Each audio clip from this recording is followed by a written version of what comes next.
Assalamualaikum warahmatullahi wabarakatuh. Alhamdulillah kita ketemu lagi di channel Master Virtual. Kali ini kita akan membahas terkait dengan materi yang akan keluar pada ujian akhir semester nanti. Nah, kira-kira seperti apa? Mudah-mudahan kalian bisa mengikuti dari awal sampai akhir. Nah, sebelum kita memasuki soal-soal latihan, kita harus saling mendukung dengan cara klik tombol subscribe. Jadi klik tombol subscribe itu gratis ya untuk pengembangan channel ini berikutnya. Untuk materi kita yang saya masukkan pada tampilan berikut ini sudah pasti kalian sudah menempuhnya sebelum saya tampilkan pada layar, karena pada materi ini sudah pernah saya berikan pada di kelas ya sebelum kita memulai ujian. Nah, perhatikan soal nomor 1 berikut. Nah, ini sudah pernah saya jelaskan di kelas bahwa Montesquieu itu dikenal sebagai dengan sistemnya yaitu trias politika, yaitu eksekutif, legislatif, dan yudikatif. Apa itu eksekutif? Eksekutif itu yang menjalankan pemerintahan, sedangkan legislatif adalah lembaga yang mengawasi jalannya pemerintahan. Nah, pasti kalian sudah mengetahui, ya kan? Dari soal nomor 1 ini jawabannya apa? Oke, kita lanjut ke soal berikutnya. Untuk nomor 2, perhatikan soal di bawah ini yang merupakan pelaksanaan dari kekuasaan federatif.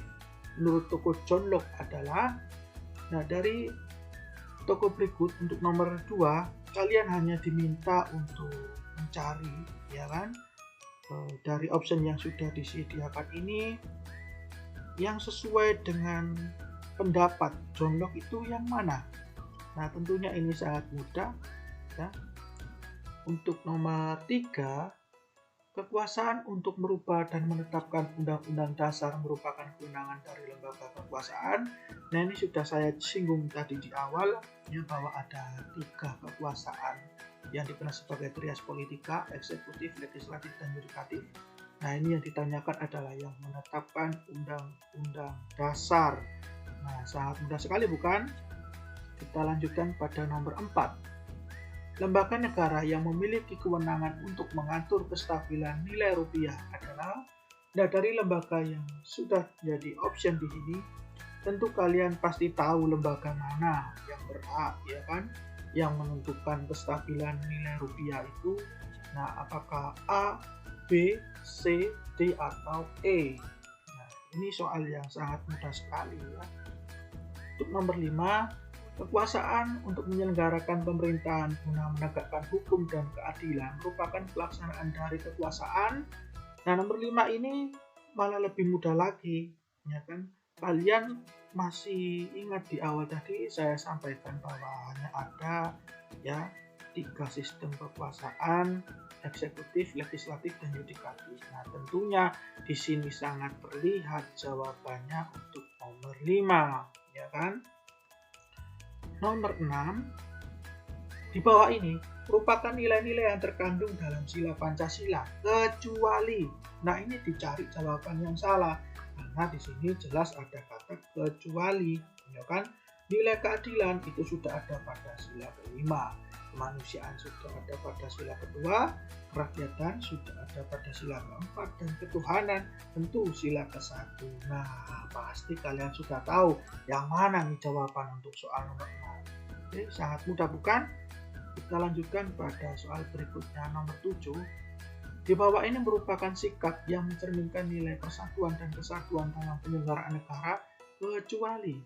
Nah, ini sama untuk nomor 7 ini kalian diminta ya untuk mencari jawaban yang salah karena ada kata kecuali, ya kan, dari nilai-nilai yang sudah terkandung dalam nilai persatuan itu yang mana, ya kan, kalian cari dulu, kemudian yang tidak sesuai, nah itu adalah jawaban yang diinginkan, jawaban yang salah, kecuali.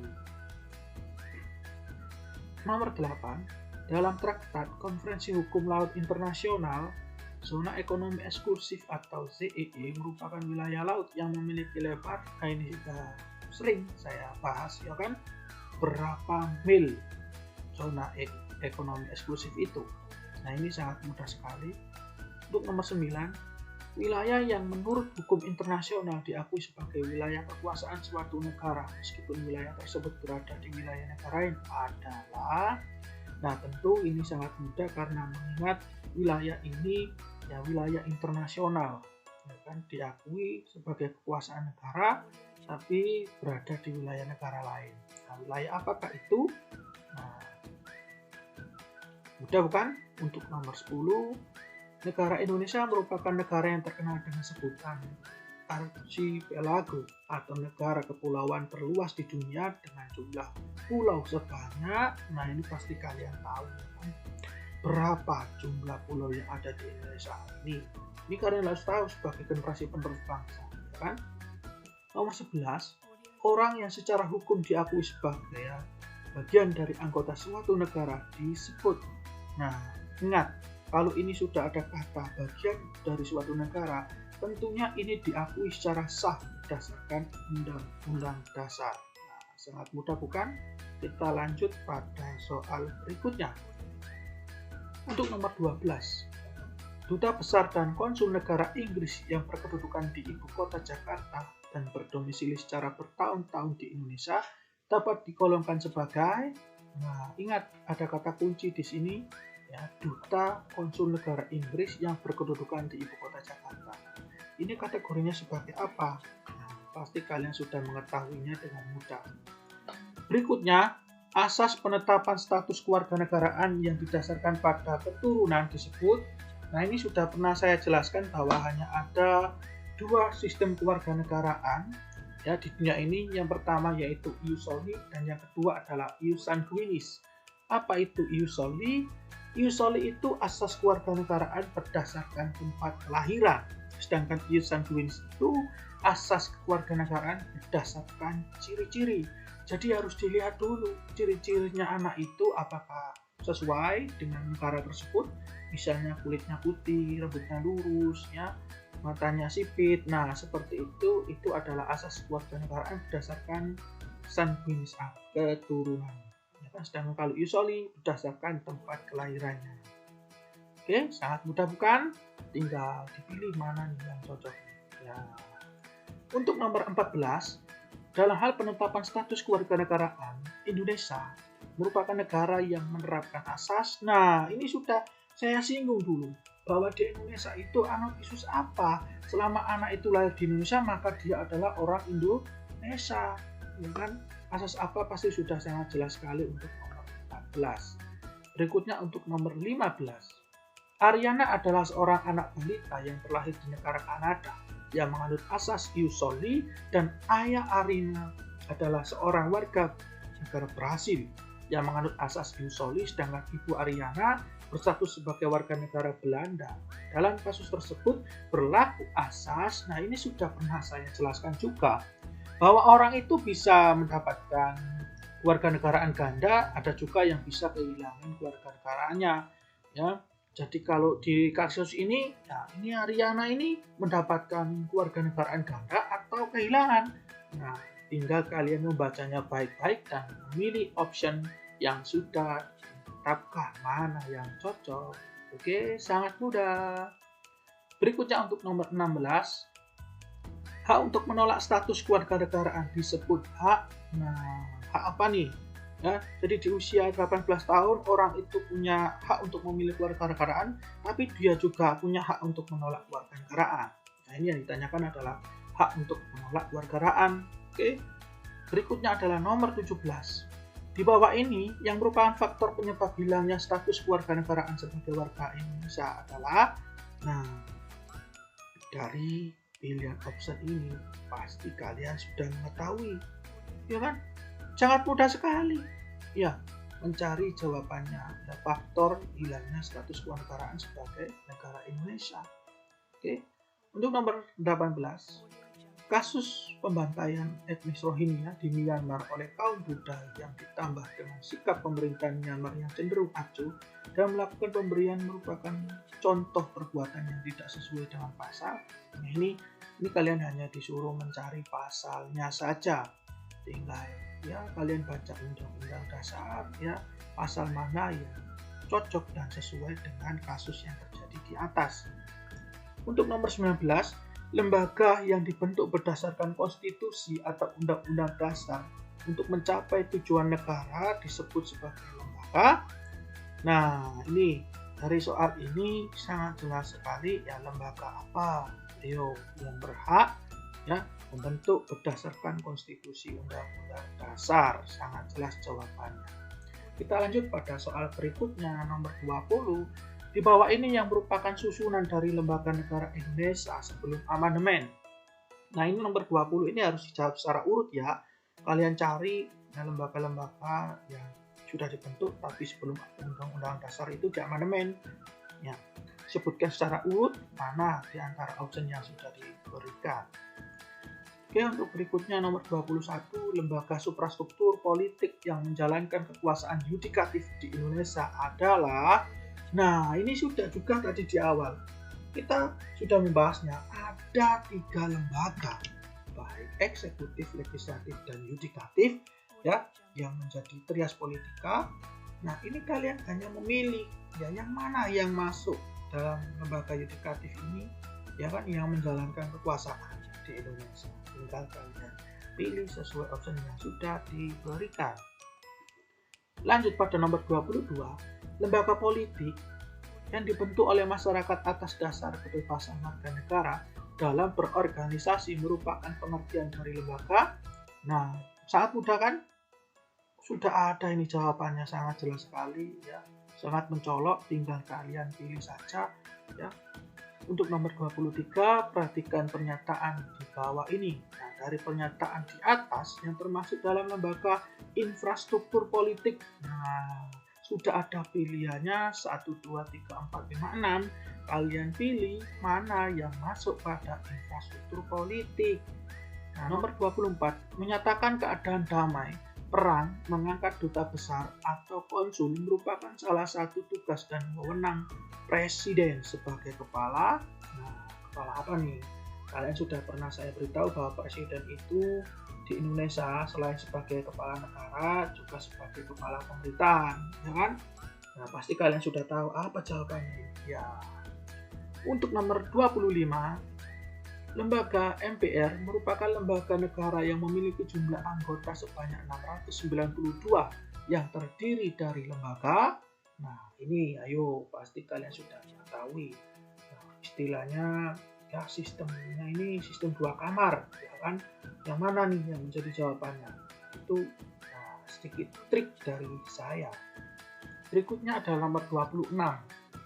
Dalam pasal 22C Undang-Undang Dasar Negara Republik Indonesia tahun 1945, Dewan Perwakilan Daerah merupakan lembaga negara yang dipilih dari setiap provinsi dengan, nah ingat, triknya di sini adalah pemilihan umum di Indonesia itu dilangsungkan secara langsung, umum, bebas, rahasia, serta jurdil, jujur dan adil. Oke, kita lanjut ke nomor berikutnya 27.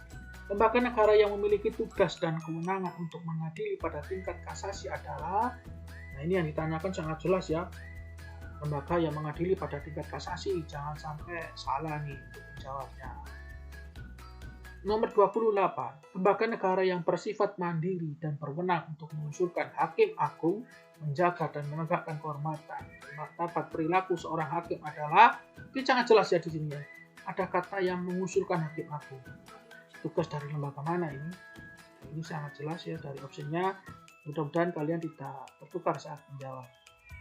Nomor 29, di bawah ini lembaga negara yang memiliki kewenangan untuk memilih 9 orang hakim konstitusi menurut pasal 24C Undang-Undang Dasar Negara Kesatuan Republik Indonesia tahun 1945 adalah, nah ini yang ditanyakan, kan sangat mudah.